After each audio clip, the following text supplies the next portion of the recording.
và các cái túi phế nang. Thì sự phát triển ở giai đoạn sau này nó nếu như bất thường xảy ra thì nó sẽ ảnh hưởng đến cái biến hóa của cái gọi là cái phát triển biến hóa của cái phế nang, tế bào phế nang, và dẫn đến là bệnh màng trong.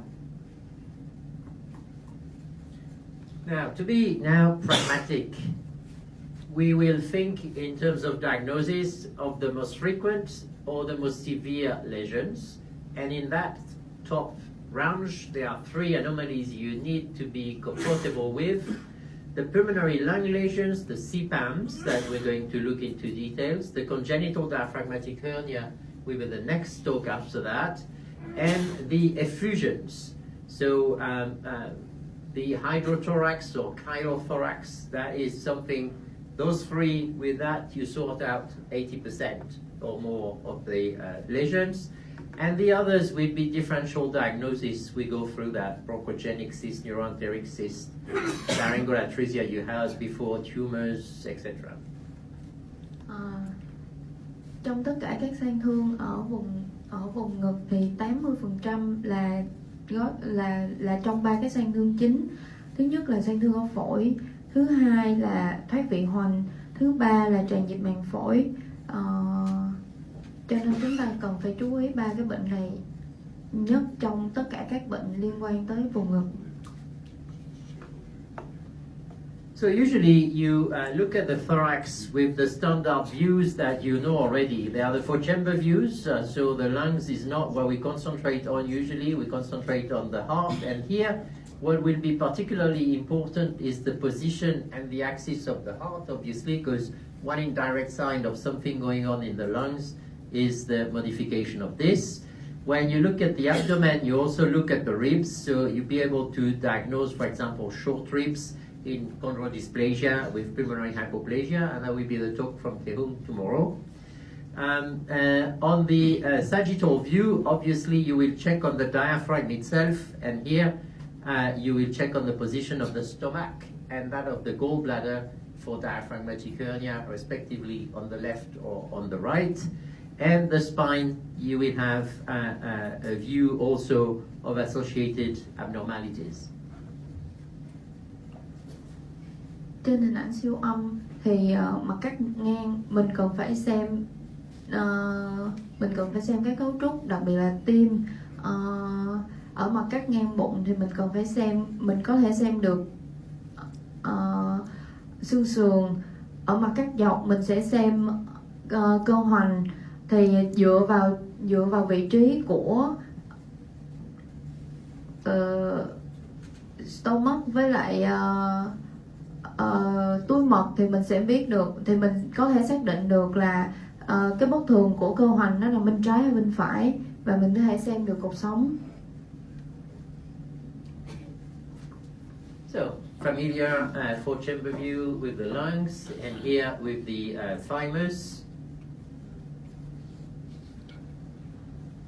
This was supposed to be a video, but it's not working. And the sagittal view with the thorax and the diaphragm underneath the heart. But you know that very well, so we can go a bit quickly. And the skeleton, you can appreciate at once the ribs and the spine. So then there is a common pathway through every malformation you need to go through. You need to look for associations, because for the management, you can base the management on an isolated anomaly.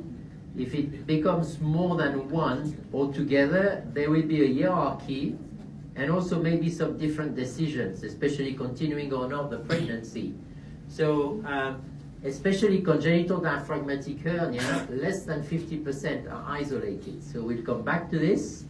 When you see effusion, pleural effusion could be either primary, and that's what we're going to deal with, but it could be secondary, part of an infection, part of general hydrops. So also there, you will have to stop and look around, making sure it's isolated.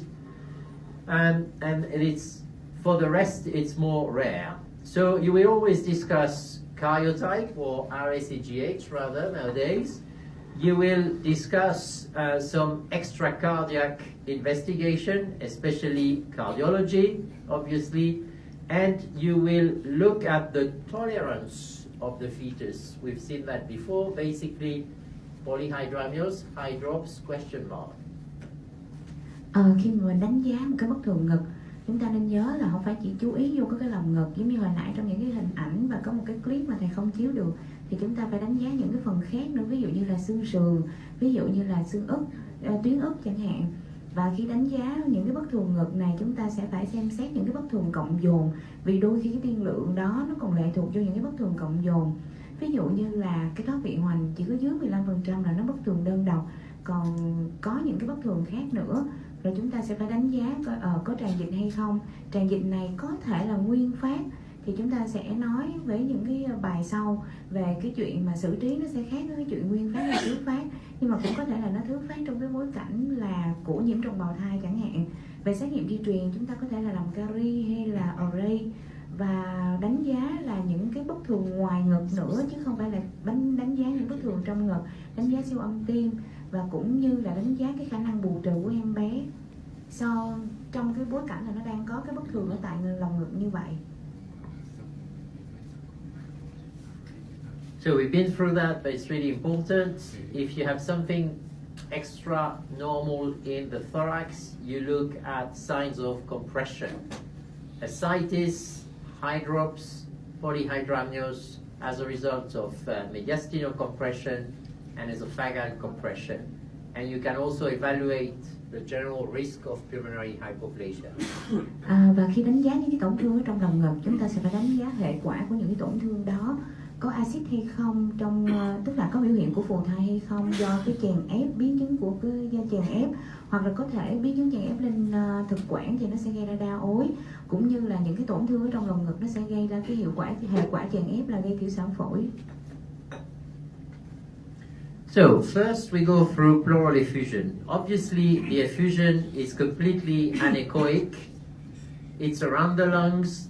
It does sometimes compress the heart, but what you look at is two lungs that look too small with an effusion either on one side or on both sides. So if you are now, this is not a diagnostic difficulty. The difficulty is to define compression. Bilateral effusion is more likely to be compressive. If there is polyhydramnios, that indicates compression of the mediastinum in the esophagus. You look at the diaphragm, and instead of being convex to the top, it's either flat or inverted, and that's a very important sign. You look at the compression of the heart, and you will look at the Doppler in the ductus venosus to see if there is a compression or not of the venous return, and if there is hydrops. So basically the hydrops here is the upper part of the body. The hydrops is the thorax and is the head subcutaneous tissue, plus the effusion, that apart from what causes the problem, the pleural effusion, there will be also very frequently ascites. Và chẩn đoán cái tràn dịch, tức là thì không khó, thì chúng ta thấy đó là những cái hình ảnh của cái siêu âm mà echo trống như vậy, thì nó có thể là một bên, hai bên, và chúng ta sẽ đánh giá nếu mà nó có đa ối, nghĩa là có chèn ép trung thất và gây ra chèn ép thực quản. Và cái hậu quả chèn ép đó nó có thể ảnh hưởng lên cái cơ hoành. Cái cơ hoành nó vẫn còn cái độ nâng võng lên trên, hay là nó đã bị chèn ép võng xuống dưới. Và chúng ta coi là nó có không phải chỉ có cái tràn dịch màng phổi, nó có phù ở cái tầng trên hay không, ví dụ như phù da đầu hay không. And the emergency is hydrops. Hydrops is a fetal emergency. Fetal emergency for diagnosis, but also very often fetal emergency, hopefully for treatment. Và cái chuyện phù thai thì đó là cái xử trí cấp cứu, đó là cái chẩn đoán cấp cứu cũng như xử trí cấp cứu. Nhiều khi chúng ta thấy phù rồi chúng ta phải tính tới cái chuyện can thiệp. So you will have to sort out if it's isolated, the hydrops is just because of the effusion, or is the effusion the cause, or if the effusion the consequence of hydrops, just one manifestation. And then, is there an emergency treatment to apply? Và nói tóm lại là khi chúng ta đánh giá thấy một cái tràn dịch thì chúng ta phải coi tại sao tràn dịch. Thứ hai là cái tràn dịch này là cái nguyên nhân nguyên phát của tràn dịch hay là thứ phát sau cái biến cố chèn ép. Và cái thứ ba là chúng ta có cần phải xử trí cấp cứu liền hay không. So, once it's compressive, it's an emergency. If primarily an effusion, it's usually chylothorax, then you can, if you are equipped, you would put directly a shunt. If you are not equipped, you would do thoracocentesis for both relieving the pressure and making the diagnosis of a chylothorax. And this is for the postnatal, we'll see that later. If it's secondary, you would suspect it's secondary because it is not that compressive. And if it's secondary, then that could be any high drops. It could be Noonan, it could be a metabolic disease or a lymphatic primary problem. Khi chúng ta thấy một cái tràn dịch mà là hậu quả của chèn ép thì ví dụ như đó là một cái tràn dịch dưỡng trách thì chúng ta sẽ can thiệp. Nếu mà không có dụng cụ thì chúng ta tiến hành là chọc hút dịch khoang màng phổi thôi. Còn nếu chúng ta có dụng cụ thì chúng ta sẽ đặt cái dẫn lưu khoang màng phổi và buồng ối. Và cái chuyện đó nó có thể làm giải áp ngay tức thì cho cái khoang màng phổi. Còn nếu mà cái tràn dịch này nó là hậu quả một cái bệnh cảnh nền khác thì cũng có thể gặp, ví dụ chúng ta có thể gặp trong nu nâng, chúng ta có thể gặp trong những cái bất thường mà hồi lưu bạch mạch chẳng hạn. So the first thing you will have very quickly within an hour, if you work in a hospital, when you take some fluid out of the effusion, you look for lymphocytes and you ask for a lymphocyte count. Và chúng ta nhớ là khi mà chúng ta làm cái thủ thuật can thiệp rút dịch khoang màng phổi thì chúng ta sẽ phải đếm cái lympho. And because you are doing fetal anesthesia before you tap the fetus, you will do fetal blood sample and you ask for two things. Obviously you check for hemoglobin because even if you have normal MCA Doppler, which is part of the assessment of high drops, you may find anemia here. But you ask also for vacuolated lymphocytes. And the vacuolated lymphocytes, within the lymphocytes you have lipids vacuoles, and this is a general indication for a metabolic disease. Hồi nãy tôi dịch là có sót một cái chuyện là có thể cái tràn dịch này là thứ phát của một cái bệnh cảnh, đó là rối loạn chuyển hóa. Thì thầy nói trước khi mình làm một cái thủ thuật can thiệp bào thai thì phải gây mê.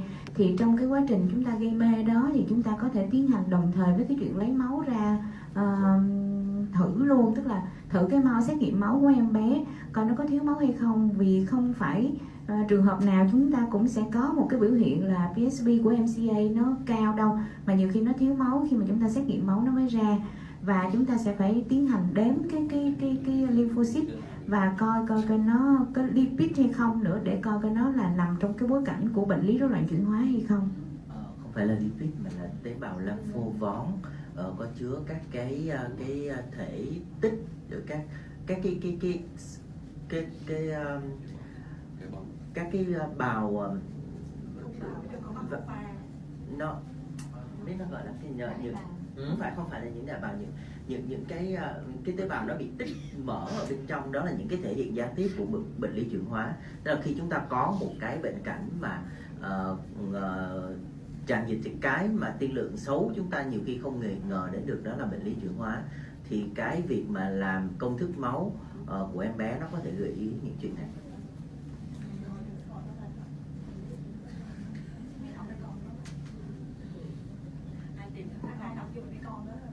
Okay. Order. Right, so the compressive nature of your effusion here is obvious in that case, it's bilateral, but it's mainly unilateral with a strong shift of the mediastinum. It is edema of the forehead, and it is flat diaphragm. So this are the signs of compression. And then you will take some fluid out or put a shunt. If you are equipped, the best thing is to put a shunt straight away, and you take the fluid at the time you're pushing the shunt in.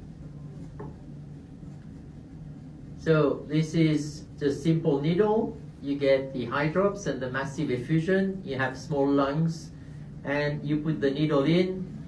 You have eventually, with some systems, you can see in 2 different planes, so you can see exactly where your needle is, and you will retrieve the fluid. But the best thing is to put a shunt.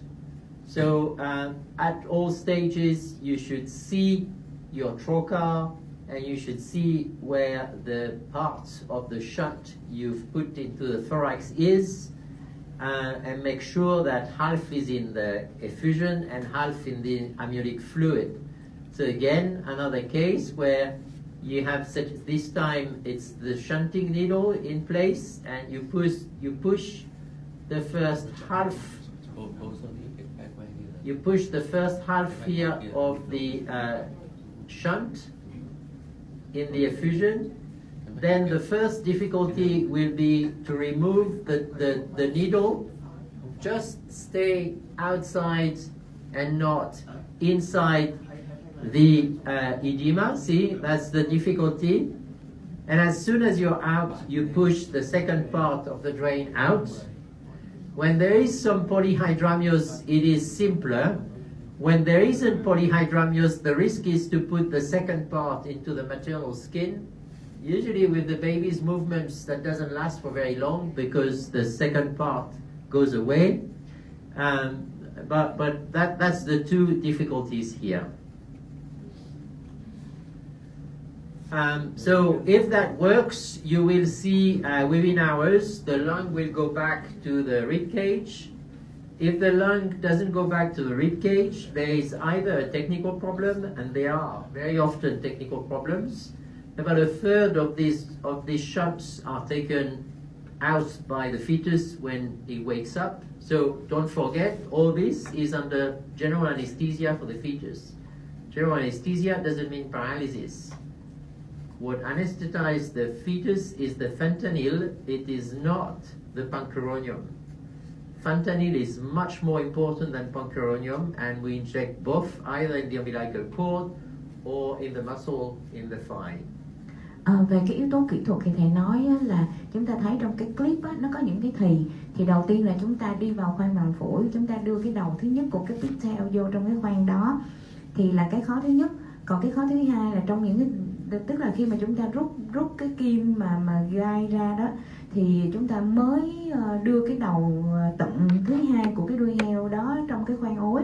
Thì trong một số cái trường hợp á, là cái đây là cũng là một cái thì khó. Một số trường hợp á, nhiều khi đa ối thì cũng dễ làm, nhưng mà đồng thời cái đa ối đó nó có thể dẫn tới một cái tình huống là chúng ta cái đầu thứ hai pigtail nó không vô cái khoang ối mà nó đi ra phía phần da của bà bầu.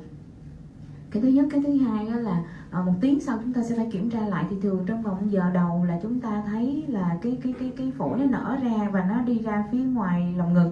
Nhưng mà cũng không phải là dễ đâu các bạn, tại vì 1/3 các trường hợp nhiều khi là nó không có đúng vị trí.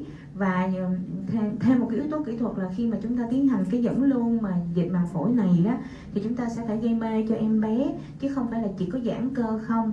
Tại vì em bé như nhiều khi nó dậy cái là nó nắm cái pigtail, nó giật cái bạch ra là coi như tụt luôn. Tại vì em bé nó tỉnh dậy là thấy cái gì nó lạ là nó sẽ nắm giật và gây mê toàn thân cho em bé. Nghĩa là chúng ta sẽ phải dùng thêm cái fentanyl, chứ không phải là chỉ dùng cái giãn cơ pancuronium không, mà chúng ta sẽ phải dùng cái cocktailitic, và quan trọng là cái fentanyl đó.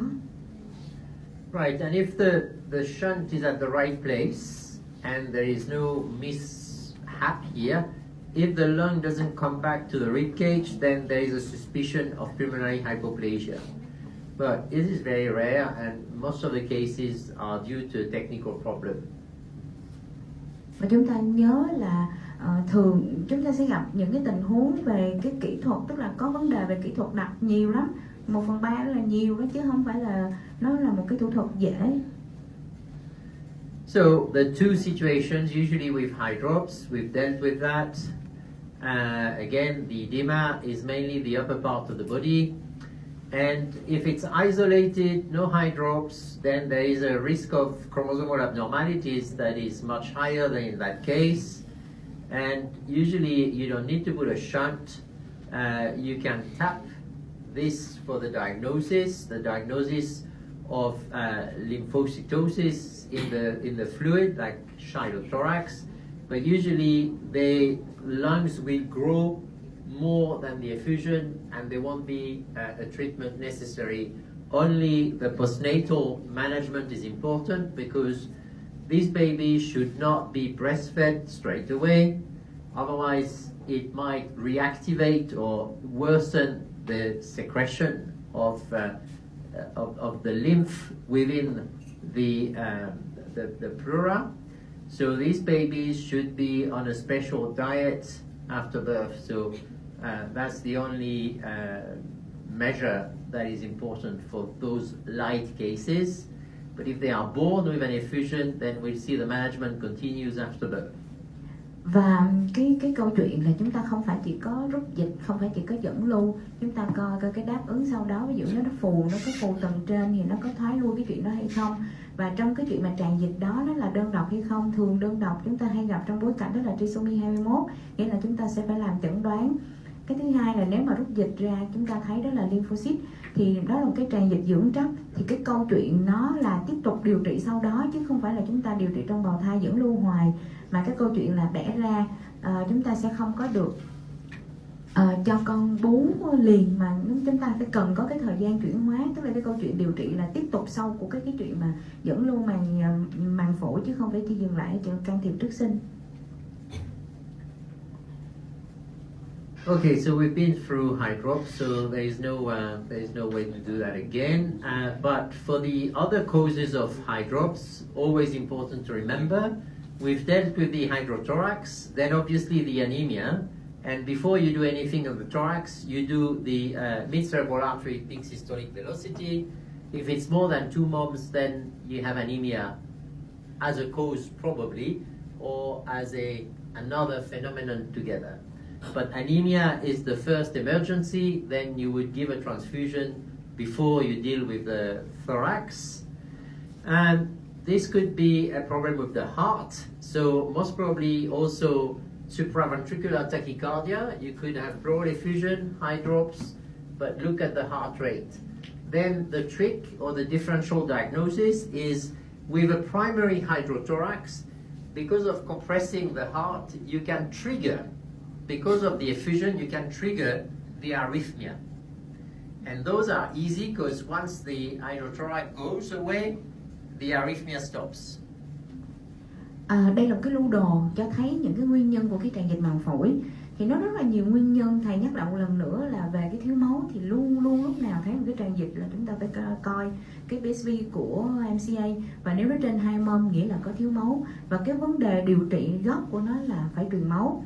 Cái vấn đề thứ hai á, là cái nguyên nhân, ví dụ như mình hay gặp là một cái rối loạn nhịp tim, thì cái rối loạn nhịp tim nó sẽ gây ra hệ quả là tràn dịch màng phổi. Nhưng bản thân, tức là cái nguyên nhân gốc là cái rối loạn nhịp tim, nhưng chính cái tràn dịch màng phổi đó nó có thể làm nặng thêm cái tình trạng của cái rối loạn nhịp tim. Và khi chúng ta giải quyết cái chuyện mà tràn dịch màng phổi thì có thể cái nhịp tim nó trở lại bình thường. Nó có thể là nguyên nhân gốc, nhưng nó cũng có thể là cái nguyên nhân làm nặng thêm. Obviously, if this pregnancy is a twin pregnancy and it's monochorionic, please think first about twin transfusion. Otherwise, you could also look at the brain, and whilst you're doing the MCA measurement, look also at the vein of Galien, making sure there is no aneurysm of the vein of Galien as a cause of the hydrops. And obviously then you got lots of various things, including the infection that could trigger hydrops and effusion as well. Và trong cái bối cảnh là tràn dịch mà ở song thai thì đương nhiên chúng ta sẽ phải nghĩ đến cái nguyên nhân là biến cố của cái song thai. Đầu tiên đó là truyền máu song thai, hoặc là khi chúng ta đo cái Doppler của MCA thì chúng ta sẽ phải phổ lên coi nó có cái phình tĩnh mạch Galen hay không, và những cái nguyên nhân khác nữa, chứ không phải chỉ có cái chuyện tràn dịch đơn thuần.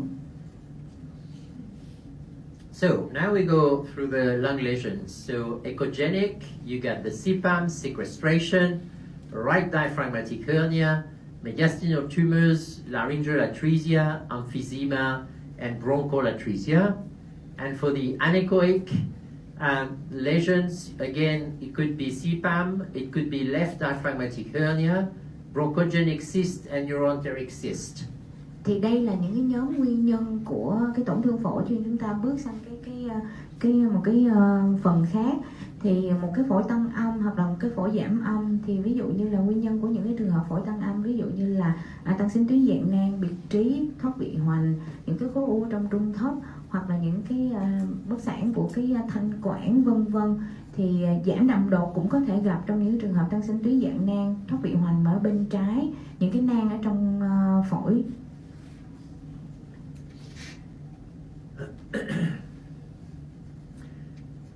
Now, for a pulmonary lesion, you would look at the equivalent of the lung to head ratio. You would look at the ratio between the size of the tumor and the size of the head circumference. So you would measure your tumor with the height, the length, and the width of the tumor, so 3 diameters, times 0.52 divided by the the head circumference.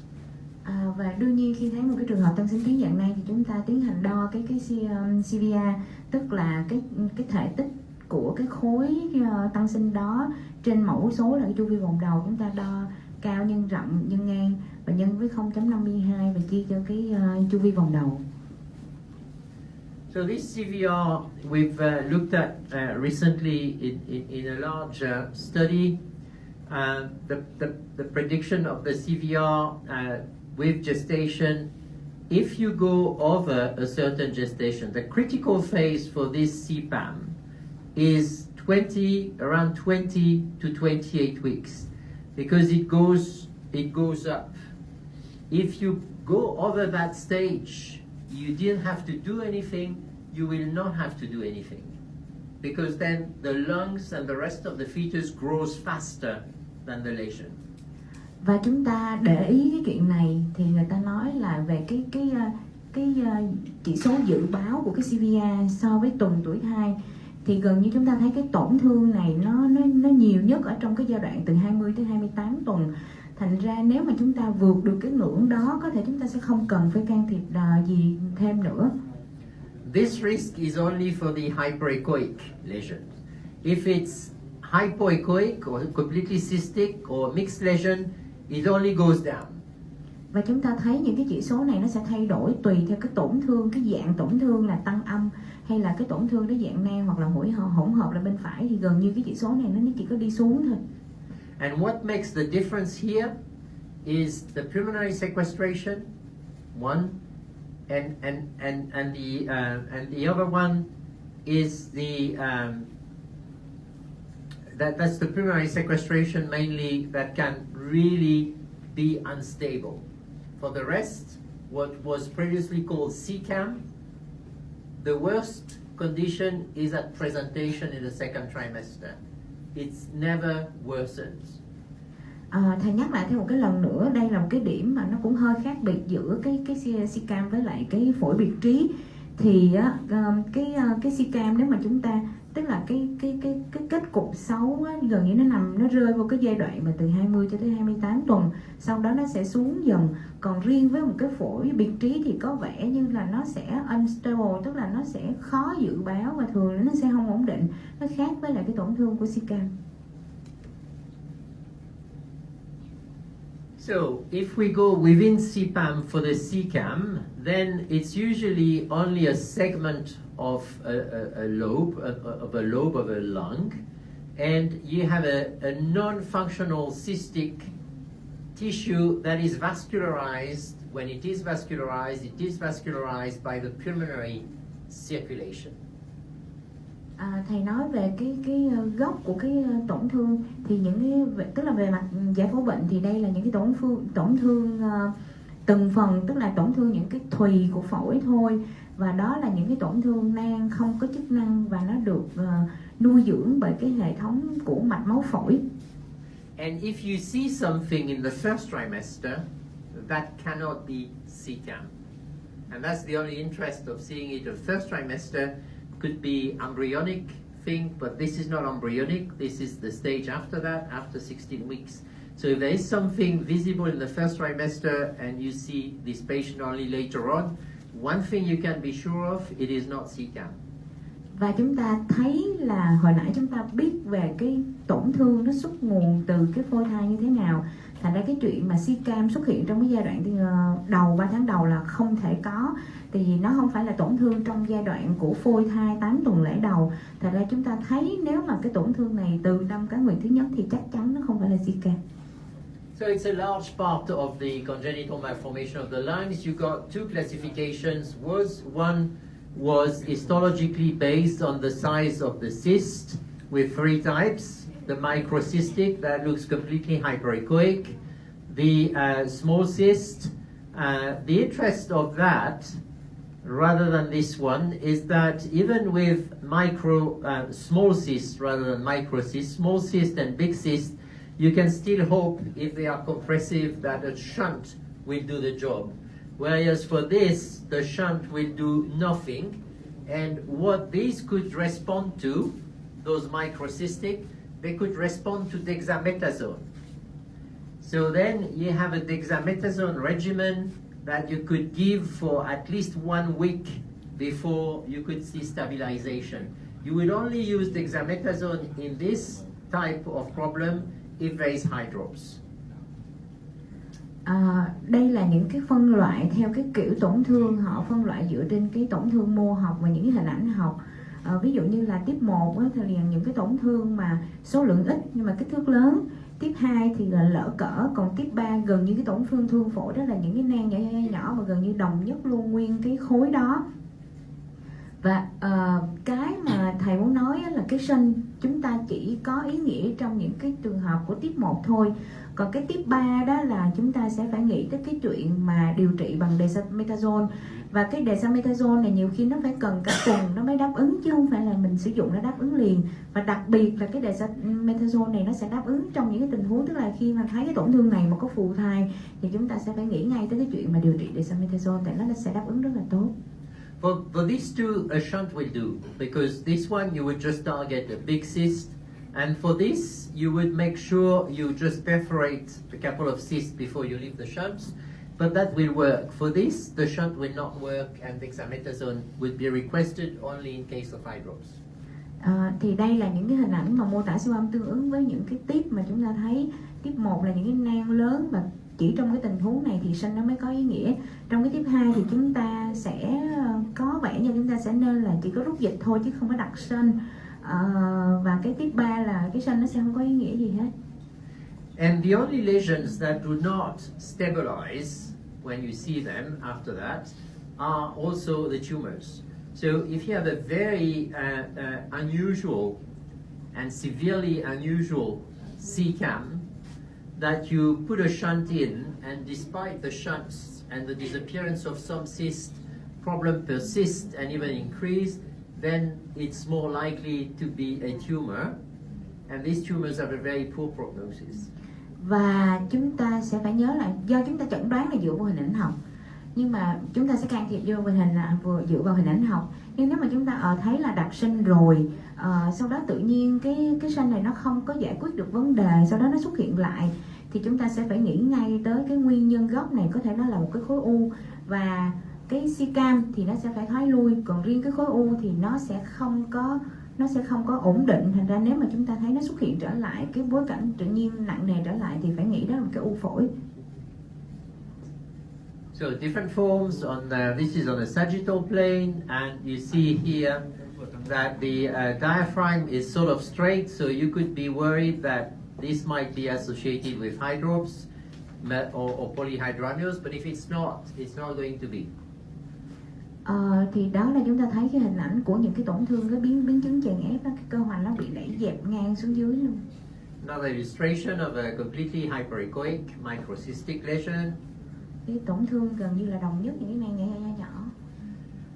But usually it's stable, and the evolution to compression is only about 20%, And then the survival is excellent providing these babies are well looked after. Thì chúng ta thấy đúng giống như chúng ta nói là nếu mà nó là siêu cam thì thường là nó sẽ ổn, và cái tỷ lệ mà sống còn, thầy dùng chữ là excellent, là tỷ lệ sống còn nó lên tới 90%.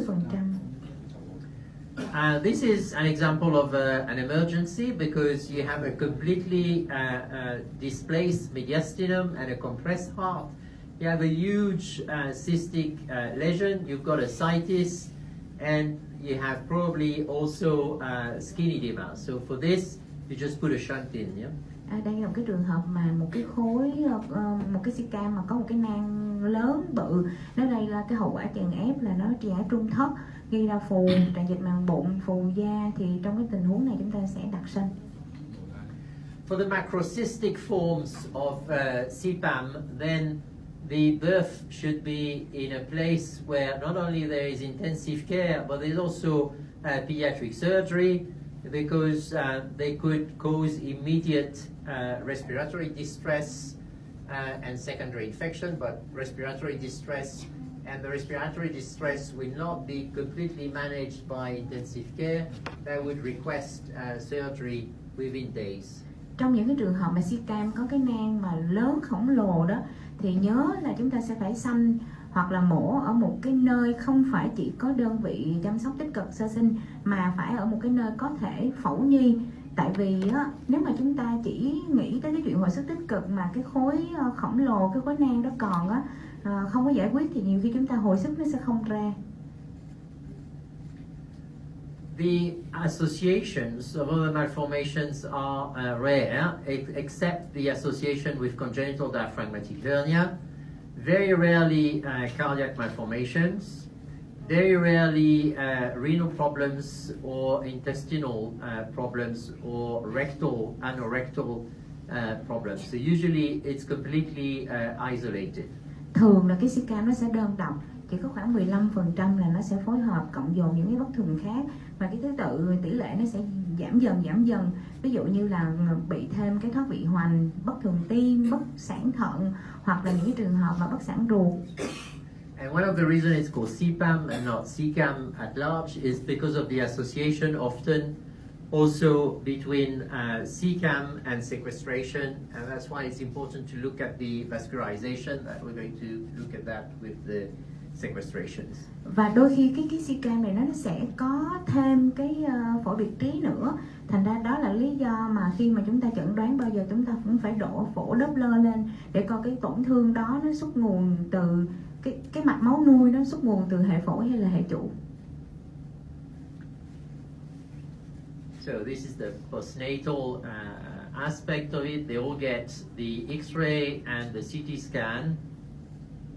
And the risk, if there is no immediate distress, the risk is infection and some malaise or coughing or polypnea in these babies. That occurs within the first month in the majority of cases, and it could happen up to the age of 4 years. Và chúng ta nhớ là cái siêu cam này nó cũng có thể gây ra một số cái biến cố về sau, ví dụ như là nhiễm trùng, thì hoặc là nó sẽ có những cái cơn ho mãn tính, thì 60% nó sẽ có trong vòng bé sơ sinh 1 tháng, và đôi khi nó sẽ kéo dài cho tới lúc em bé 4 tuổi. And this is why actually if you add to the very small but real risk of degenerative lesions towards malignancy, most of them would be operated within the first year of life. Và mặc dù là cái tỷ lệ thấp thì nó có thể có một cái tỷ lệ nhỏ là nó diễn tiến thành là u ác, thì gần như những cái tổn thương này chúng ta sẽ giải quyết cho bé trong vòng 1 năm đầu. Now, if we move to sequestration, sometimes it's a very subtle and difficult differentiation, and sometimes the diagnosis is only made after birth because the semiology is very much the same. The big difference here and the fundamental difference is the vascularization of, again, some tissue that is not functional, like for the CCAM, but this one has no communication with the bronchi, and the vessel will come directly from the aorta. Chúng ta bước qua một cái tổn thương khác là cái phổi biệt trí. Thì đôi khi cái bệnh cảnh của nó cũng khó lắm, chứ không phải là cái nào cũng dễ chẩn đoán trước sanh, và đôi khi chúng ta chỉ có chẩn đoán sau sanh thôi. Và cái tầm quan trọng của cái phổi Doppler để coi cái nguồn nuôi của cái phổi biệt trí đó là từ hệ phổi hay là hệ chủ, nó cũng là những cái tổn thương không có chức năng, và nó sẽ không có thông nối với lại cái hệ phế nang bình thường. And the high flow that comes from the aorta will make those lesions to be more likely compressive and associated with hydrops. Và những cái phổi biệt trí này do cái mạch máu nuôi nó đi từ hệ chủ, thành ra thường nó sẽ gây ra cái biến cố chèn ép nhiều hơn cái thằng si-cam và dễ gây phù hơn, tràn dịch màng phổi hơn. There's no cystic component to sequestration, but since it can be associated sometimes in the same lung with the CCAM, you cannot exclude the diagnosis if you see cyst, but mainly the differential diagnosis will be with hyperechoic lesions. Và đôi khi chúng ta chỉ có chẩn đoán dựa vô cái hình ảnh của cái trên siêu âm, đó là những cái nang tăng âm hay là những cái nang giảm âm thôi. Và nhiều khi nó cộng dồn cái tổn thương, tức là nó phối hợp thêm với cái si-cam trên cùng một bên phổi. And the extra lobar sequestration will be more often than the intralobar associated with chromosomal abnormalities or other malformations.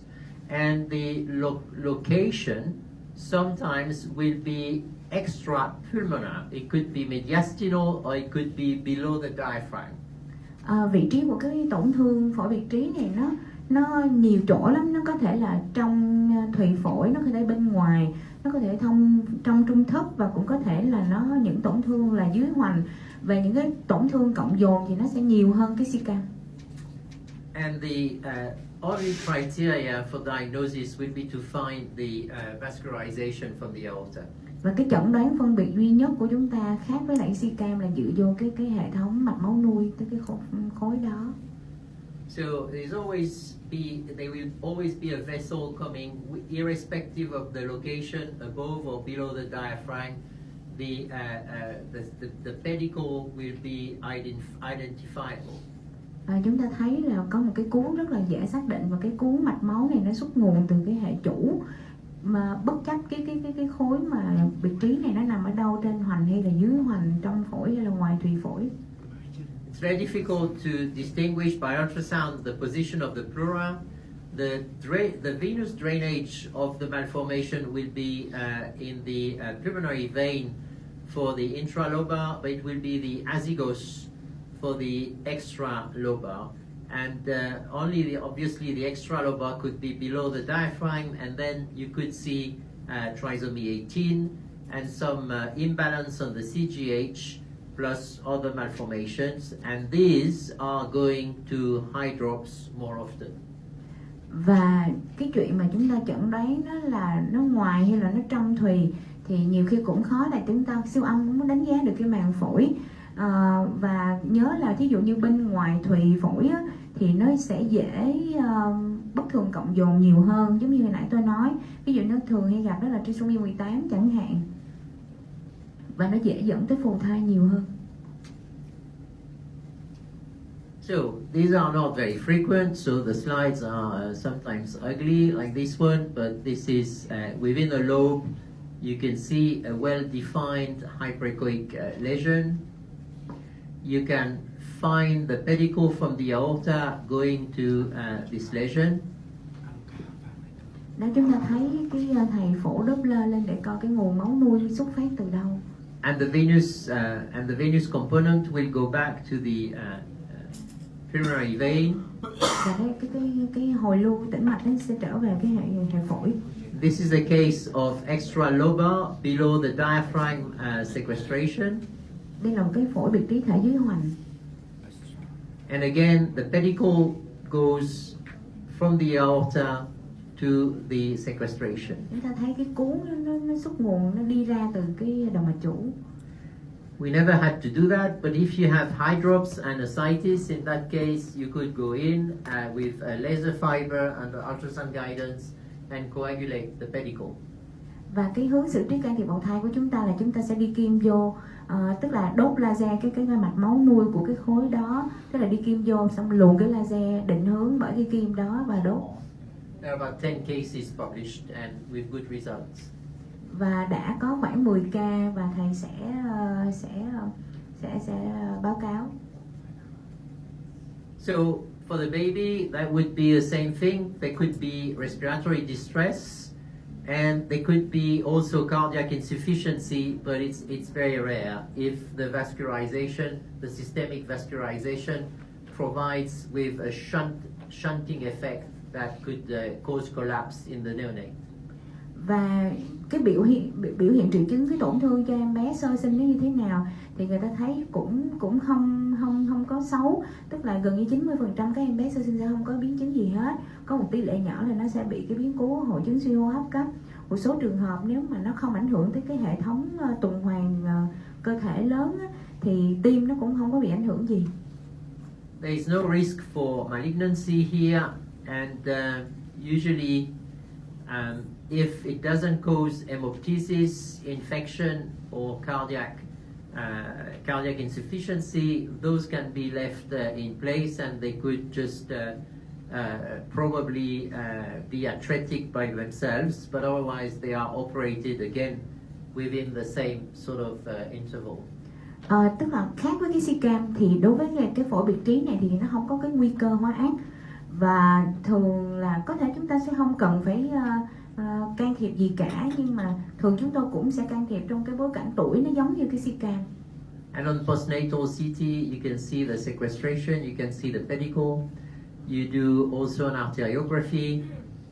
Chúng ta chụp cái mạch máu xóa nền, chúng ta thấy rõ cái mạch máu nuôi nó xuất nguồn từ hệ chủ. And surgery could be open surgery, and this is the sequestration, and this is the pedicle to be interrupted, or it could also be endoscopic, and you could also clamp the pedicle that goes here from the aorta. Mổ sau sanh thì chúng ta có thể mổ hở hoặc là mổ nội soi. Thì mổ hở là mở ngực và chúng ta thấy rõ cái mạch máu nuôi, hoặc là chúng ta mổ nội soi chúng ta kẹp cái mạch máu nuôi với cái khối đó. Bronchial stenosis is very rare, and only those that involves most of the main bronchi can be seen on prenatal. When it's a true stenosis, the prognosis is not good for that lung, and it causes high drops. But usually it's a differential diagnosis, is a bronchial plug, mucus plug. And you see that early in the second trimester, everybody becomes very worried, and within weeks, the situation normalizes because it was just a mucus plug that has been expelled. Một cái tổn thương khác mà chúng ta tiếp cận đó là cái hẹp phổi, hẹp phế quản. Thì có một cái chẩn đoán phân biệt giữa cái stenosis hẹp phế quản này, đó là một cái nút nhầy, và đôi khi nó cũng có, tức là tự nhiên chúng ta thấy nó xuất hiện ở đột ngột 3 tháng giữa, và sau đó tự nhiên nó cũng thoái lui luôn, là có thể nó nằm trong cái bệnh cảnh mà nó tắt cái nút nhầy đó và nó tự thoái triển. So this is a normal vascularization of the lung, and there is no systemic vascularization. There is no pedicle from the aorta coming to that part of the lung. You see the diaphragm is very often pushed down. Chúng ta thấy hình ảnh tổn thương của phổi, không thấy cái nguồn máu nuôi, cái gốc, cái cuống máu nuôi từ hệ chủ. Cái hệ quả của chèn ép là cái cơ hoành nó bị đẩy võng xuống. And this is often quite spectacular on the compression on the lung. Nó gây ra biến cố chèn ép trên phổi. I won't give you details on the Fraser syndrome and the laryngeal atresia because Tae-Hung has already dealt with this. Đây là một cái hình ảnh của hội chứng Fraser. And one differential diagnosis is lobar emphysema. Đây là cái chẩn đoán phân biệt về cái giống như là khí phế thủng một cái thùy vậy đó. This is often an unstable lesion, and this is a differential diagnosis with microcystic cecam, because it does vary during the pregnancy. It's sometimes big, and then you see that 2 weeks later and it's a bit smaller. It's rarely compressive. Và cái tổn thương này nhiều khi nó đưa ra một cái hình ảnh cũng giống như là si cam, nhưng nó khác với si cam là nó rất là không ổn định. Thành ra nhiều khi chúng ta thấy ở một cái khối tăng âm mà gần như đồng nhất hết, và sau đó tự nhiên 2-3 tuần thì chúng ta lại không thấy nữa. And it's more often seen with a deviation of the mediastinum because even at the beginning it's mainly the upper lobe that is involved. Thường nó sẽ gây ra chèn ép trung thất, tại vì nó hay xuất hiện ở cái thùy trên của phổi. And more often on the left, where anyway at birth, when these hyperechogenic lesions that disappear during the pregnancy without systemic vascularization, they still should be investigated after birth because of that emphysema hypothesis. Và chính vì cái mà giả thuyết là có thể cái này là nó nằm trong cái bối cảnh bệnh lý khí phế thủng một cái thùy này, thành ra chúng ta sẽ phải làm lại cái chẩn đoán sâu xăm nữa. Because otherwise that could cause respiratory distress, usually progressive but quite massive. Nó có thể gây ra cái biến cố là hội chứng suy hô hấp cấp diễn tiến rất là nhanh. And is a typical presentation on the CT scan after birth. Điển hình ở CT scan sâu xăm. And the emphysema will fill up obviously when the baby is breathing. So the symptoms will be sort of rapidly progressive within 6 months. Và cái diễn tiến của cái triệu chứng sâu xăm nhiều khi nó rất là nhanh, tím tái, khó thở trong vòng 6 tháng đầu tiên. Now finally the cysts, so bronchogenic cyst you would see nearby the carina. So here is your free vessel view here with the pulmonary artery and the 2 branches and the aorta, and the cyst will appear just behind, close to the carina. Đây là một cái hình ảnh của cái nang phế quản. Chúng ta thấy cái chỗ mà chia ba của cái phế quản chính và 2 phế quản hai bên phải trái, thì có một cái nang nó nằm ở ngay dưới đó. It is regular, round shape, anechoic. It doesn't change in size. There is no Doppler. It's close to the carina, and sometimes it's a bit pushed away, but usually very close to the carina. Thường là nó sẽ có hình tròn, giảm âm, giống như một cái nang dịch vậy đó, và không có mạch máu nuôi, và thường nó nằm ngay cái gốc của cái carina, là ngay chỗ cây phế quản chính nó chia đôi thành phế quản phải trái. There is no compression. Usually it doesn't change in size, and it's just something to be mentioned so that postnatally the baby is examined for cyanosis, and then it can explain some chronic respiratory problems because of the difficulty of circulation in the bronchi and the trachea, a typical asthma and infection of the cyst, difficulties to swallow, and that is why anyway those cysts should be operated after birth.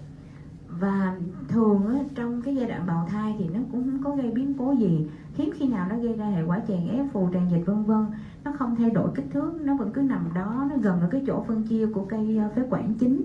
Và thường sâu xanh mình sẽ coi đánh giá lại, và nó sẽ có biểu hiện, đôi khi 80% nó sẽ giải thích được những cái tình trạng tự nhiên em bé nó cứ khó thở sâu xanh, một cái hen mãn tính, và chúng ta sẽ phải xử lý bằng phẫu thuật để lấy ra.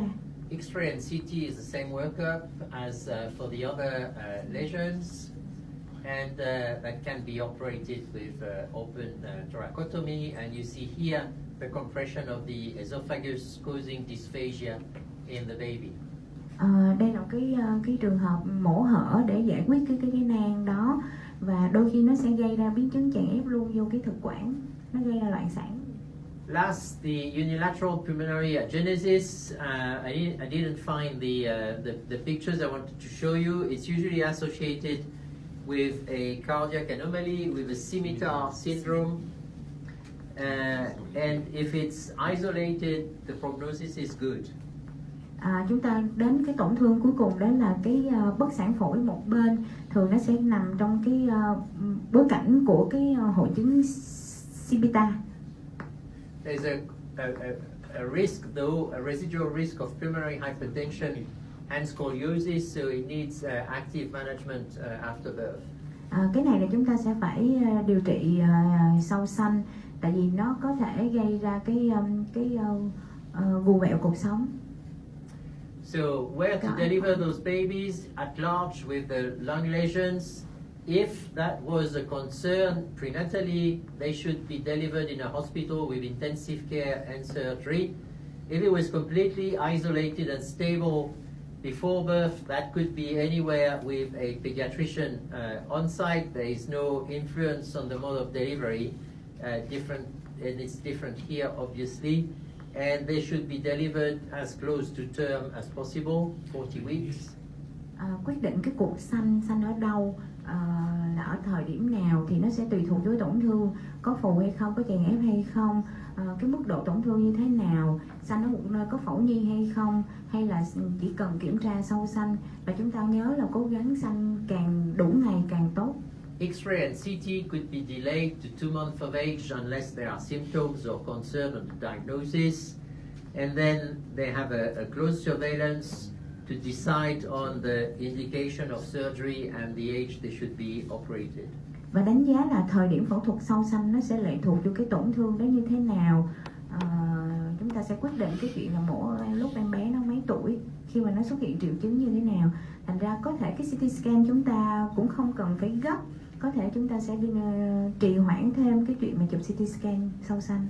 Asymptomatic babies could be operated before 2 years, but after 6 months, the others in the neonatal period, and mainly there would be the cystic malformation, sequestrations if embolization is not possible, and the large emphysematous lesions if the baby gets respiratory distress, either by thoracotomy or endoscopy if it's possible.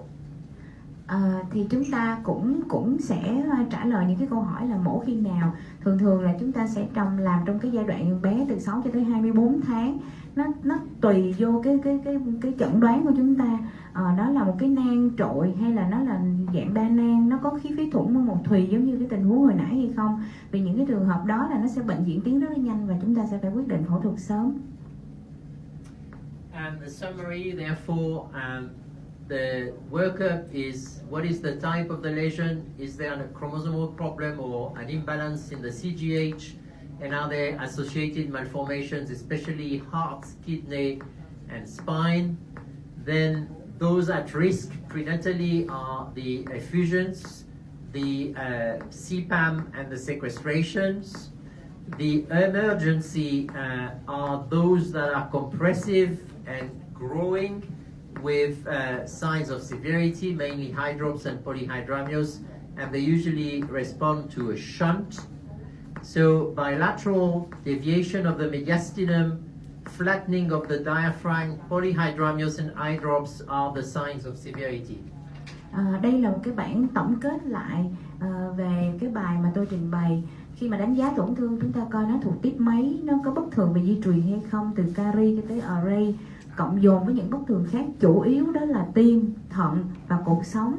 Và những cái tổn thương nào mà có nguy cơ từ trước sinh, ví dụ như chúng ta thấy có tràn dịch nè, CPAM nè, phổi biệt trí, hoặc là những cái tổn thương mà cần phải can thiệp cấp cứu, ví dụ nó diễn tiến nhanh, nó tràn dịch vân vân, chúng ta sẽ phải nghĩ tới cái chuyện đặt stent can thiệp ngay từ trong bào thai. Và những cái dấu hiệu mà nó tiên đoán cho mức độ nặng của bệnh, ví dụ như nó xuất hiện hai bên, nó chèn ép tim, đẩy là trung thất, hoặc là nó gây ra đa ối hoặc là phù thai vân vân. Do you have questions?